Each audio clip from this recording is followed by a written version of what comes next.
to a dolphin, a jellyfish, a nuclear blast, and volcanic eruption all have in common.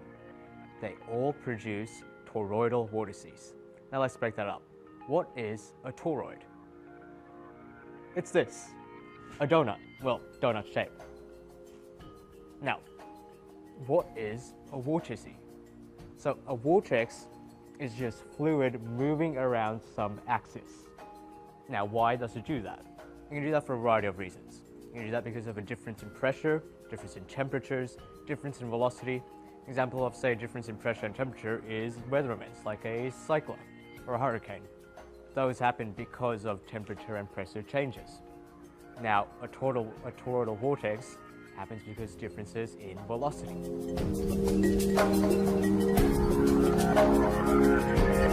You can easily demonstrate a vortex at home by making your own vortex generator. To do this, all you need is a paper cup, a balloon, some scissors, and some tape. So pretty much what I've done here is I've cut a hole out of the bottom of a paper cup and just stretched a balloon across it and secured it with some sticky tape. And this works effectively well, as I will demonstrate here by blowing out this candle.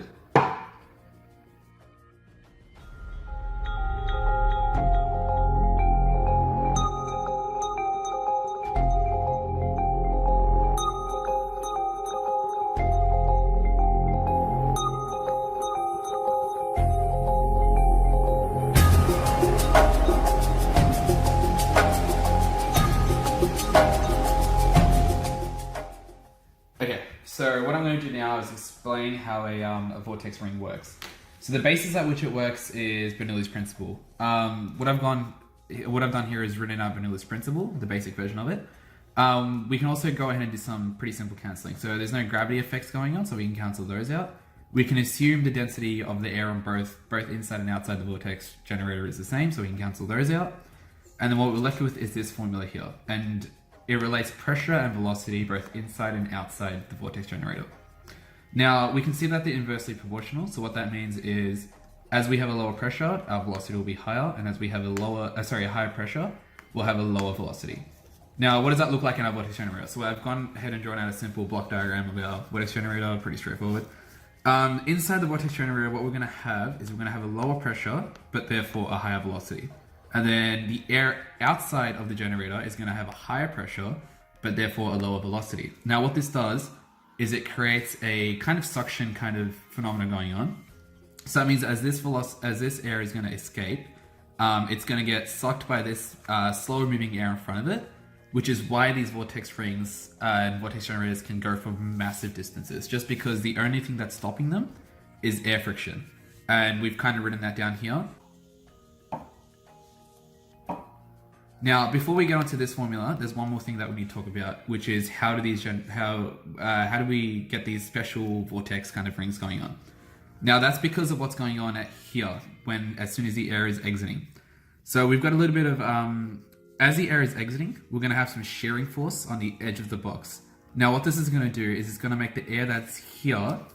Try and illustrate this. The air on the sides is going to move slower, and the air in the middle is going to move faster. And it's going to create a kind of curved shape. Now, what that's going to do is going to mean that the air in the middle will move faster and will, due to the suction, but the air on the inside is moving slower. So to catch up, it's going to start creating a ring on both sides, which is how we get that toroidal shape going on. Now, that's called the law of angular momentum. Yep. So then as we relate that back to our air friction formula, what that means is that our change in angular momentum, over the change in time, is only due to air friction. So that means the only thing that can slow down these vortex rings is air friction, assuming that everything else stays the same.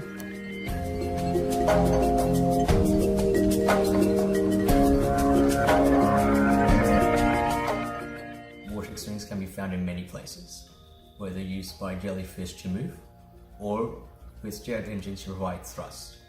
Now, me and Ash hope you've learned something new today about vortex rings and about donuts.